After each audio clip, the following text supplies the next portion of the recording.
E agora chegou a hora de o Literatos TV funcionar como uma espécie de um programa de culinária. É que nós vamos dar uma receita.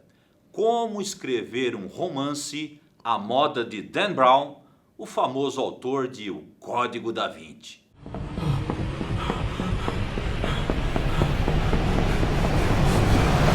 Você já deve ter visto O Código da Vinci, talvez no cinema, talvez na internet, talvez numa das inúmeras reprises da sessão da tarde.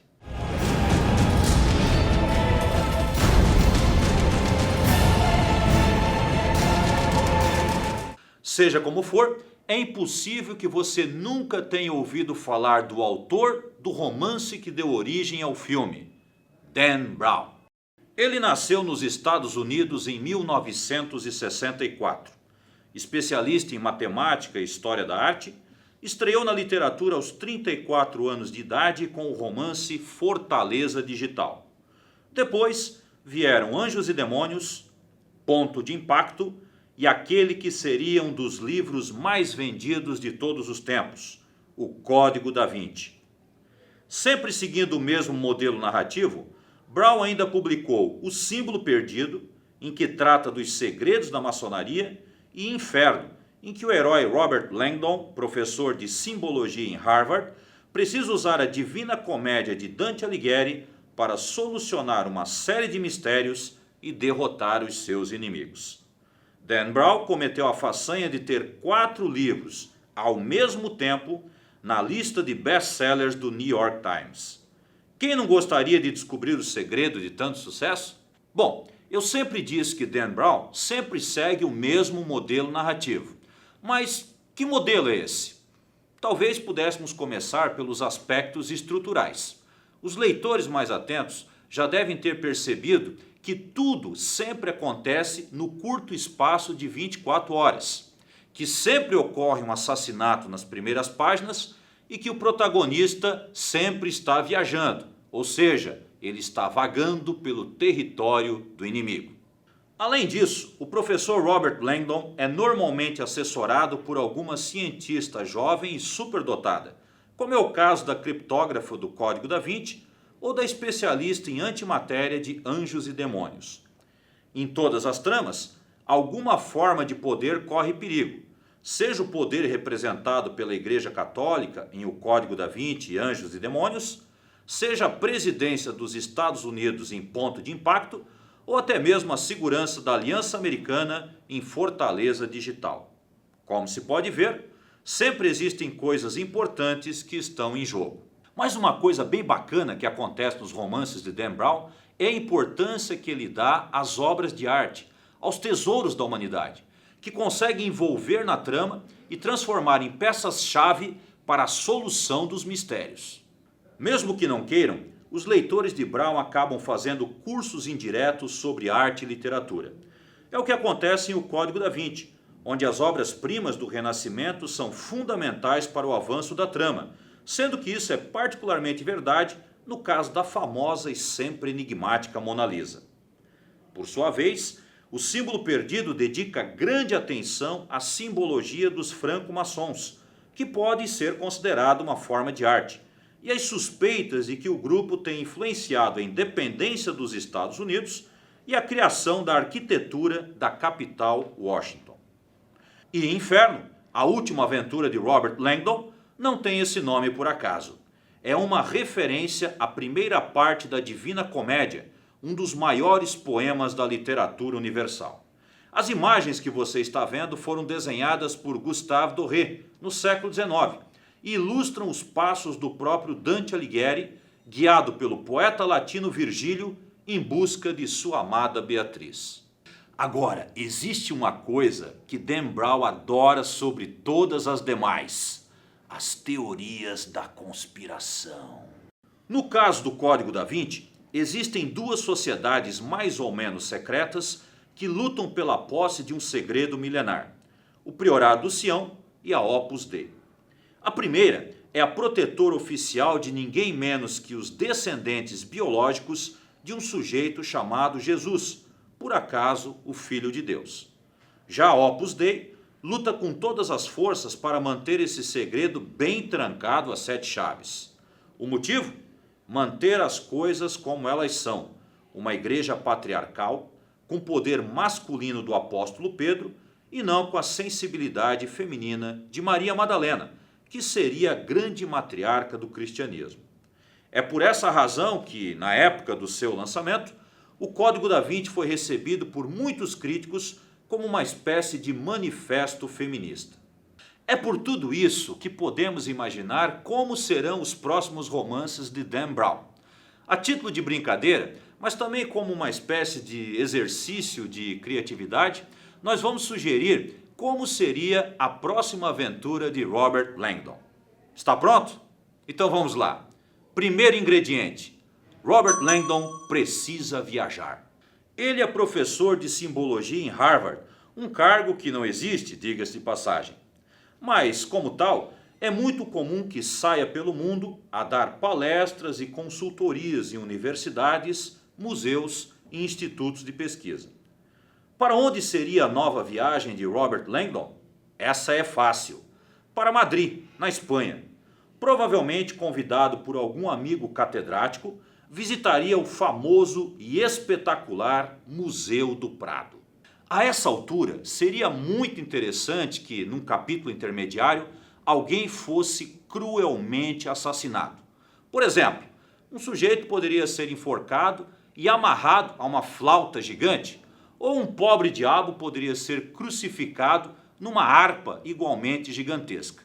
Mas por que instrumentos musicais gigantes? Olha, por enquanto o melhor é não explicar nada, mas apenas mostrar as cenas que mais tarde farão sentido na trama. Isso quer dizer que nós já temos o nosso segundo ingrediente: alguém precisa morrer. Mas por que Robert Langdon vai para Madrid? E por que visita justamente o Museu do Prado? Muito simples. É que lá se encontra uma das obras mais importantes da pintura universal, o Jardim das Delícias Terrenas de Hieronymus Bosch. Esta é a obra de arte que os leitores de Dan Brown vão estudar enquanto acompanham as investigações de Robert Langdon. E este, meus amigos, a obra de arte é o terceiro ingrediente do nosso romance. O Jardim das Delícias Terrenas é um tríptico, ou seja, uma obra de arte única dividida em 3 partes, ou 4, se considerarmos que, fechada, ela apresenta uma pintura do mundo no momento de sua criação. Quando vemos a obra aberta, nos deparamos com as 3 telas que representam 3 possíveis estágios da história da humanidade. No primeiro painel, à esquerda, vemos uma interpretação bastante peculiar do primeiro livro da Bíblia, o Gênesis. Deus, que na imagem é muito parecido com Jesus Cristo, acaba de criar Adão e Eva, sendo Eva uma mulher loira, de cabelos compridos e encaracolados. No painel central, o mais conhecido, podemos entender o que aconteceu à humanidade depois que Adão e Eva provaram o fruto proibido e foram expulsos do paraíso.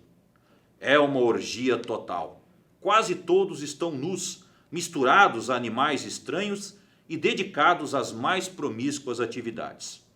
No centro do quadro, vemos a piscina de Vênus, onde as mulheres se banham e se divertem. Ao redor da piscina estão os homens, cavalgando animais selvagens que representam o seu estado de luxúria irrefreável. O quadro possui milhares de cenas e mensagens ocultas que, num primeiro momento, confundem o observador. Você não sabe exatamente para onde olhar primeiro. O terceiro painel, por fim, representa o inferno, o castigo, o sofrimento que os seres humanos vão enfrentar por terem desobedecido a Deus. Edifícios e torres em ruínas, os 7 pecados capitais representados por 7 formas macabras de tortura, um homem-árvore que está oco por causa de sua avareza, com as raízes soltas e precariamente sustentadas por canoas balouçantes. De repente, o que vemos?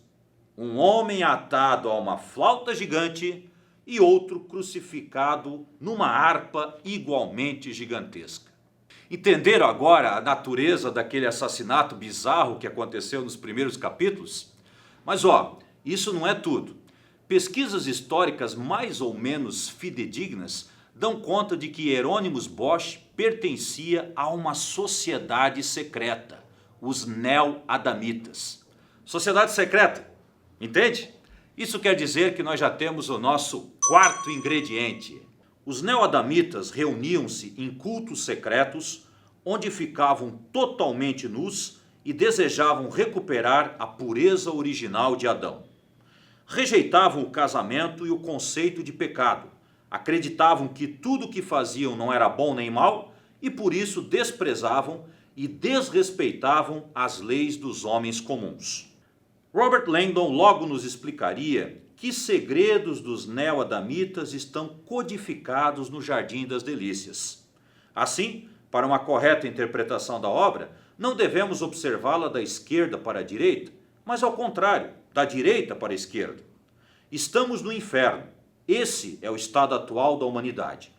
Se nos entregarmos ao nudismo e às orgias do painel central, logo estaremos puros o suficiente para voltarmos ao paraíso, onde ficaremos mais uma vez ao lado de Deus. Os Neo-Adamitas, por isso, estariam dispostos a destruir as convenções do mundo artificial em que vivemos, o que nos leva ao nosso quinto ingrediente, uma teoria da conspiração. E qual teoria da conspiração seria mais interessante do que o atentado às Torres Gêmeas em 11 de setembro de 2001? Todo mundo sabe que não foram os terroristas da Al-Qaeda que derrubaram os prédios do World Trade Center. O que pouca gente sabe é que também não foram os radicais americanos da extrema-direita. Sim, meus queridos amigos e leitores de Dan Brown, foram os Neo-Adamitas que derrubaram as Torres Gêmeas. Robert Langdon começa a investigar aquele assassinato bizarro do começo do romance, aquele da flauta gigante ou da harpa gigante, que seja, e ele acaba descobrindo, através de uma nova interpretação do quadro do Hieronymus Bosch, que os Neo-Adamitas estão por aí. E pior, eles são terroristas. Mas isso não é tudo. Os Neo-Adamitas estão dispostos a cometer mais um ato desesperado. Eles querem destruir toda a Europa. E isso nos leva ao nosso sexto ingrediente, que é uma tecnologia avançada. Tecnologia avançada pode ser, que tal nanotecnologia? Vai lá, bota aí, nanotecnologia é legal. A nanotecnologia é a manipulação da matéria que, de tão pequena, não pode ser percebida a olho nu. É utilizada em tecidos, cosméticos, microprocessadores, tratamentos médicos e inúmeras outras coisas. Num livro de Dan Brown, obviamente, seria usada na fabricação de uma arma de destruição em massa, algum tipo de bomba que liberaria microchips sádicos que invadiriam a corrente sanguínea das pessoas e as matariam de dentro para fora. E está pronta a nossa receita. Agora é só jogar tudo dentro de um caldeirão, mexer bem e amarrar as pontas soltas no final da trama. Importante, hein? Tudo precisa se resolver no prazo limite de 24 horas.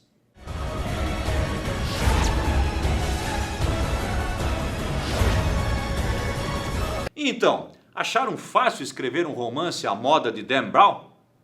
Talvez não seja tão fácil assim, né? Uma coisa é você observar uma obra, observar os seus detalhes, os seus erros e os seus acertos. Outra, bem diferente, mas bem diferente mesmo, é quando você se concentra durante meses ou anos para escrever um romance de 400 páginas.